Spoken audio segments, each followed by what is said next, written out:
heard the phrase, sitting is the new smoking, right? We know it's bad for our hearts and our waistlines, but what if I told you that sitting too long might actually be thinning a critical part of your brain linked to memory?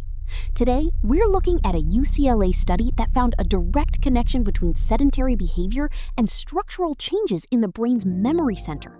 And here's the surprising part. Regular exercise alone might not fully protect you.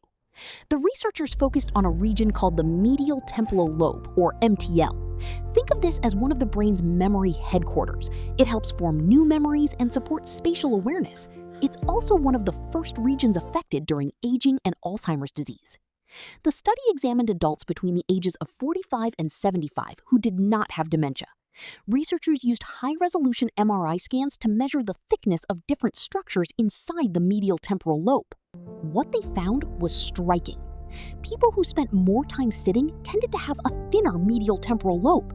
In fact, every additional hour of sitting per day was associated with measurable thinning in important memory-related regions of the brain.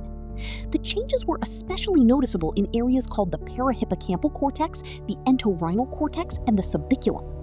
These are regions heavily involved in memory processing, and they are also among the earliest areas affected in Alzheimer's disease.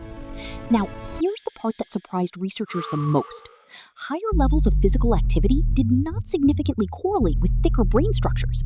In simple terms, someone could go to the gym every day and still spend most of the remaining hours sitting. The study suggests that prolonged sedentary behavior may have harmful effects that exercise alone does not completely reverse. So why could sitting affect the brain like this?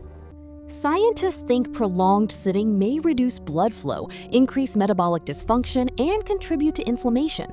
Over time, these changes could negatively affect brain health and possibly reduce the brain's ability to form new neurons.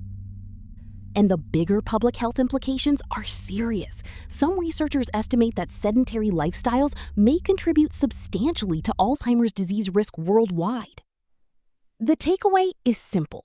Protecting your brain is not only about exercise, it's also about reducing uninterrupted sitting time throughout the day. Stand up more often, walk during phone calls, take short movement breaks every hour, use a standing desk if possible. Your brain is not just a use it or lose it organ, it may also be a move it or lose it organ. If you want better brain health as you age, one of the simplest things you can do right now is stand up and move more.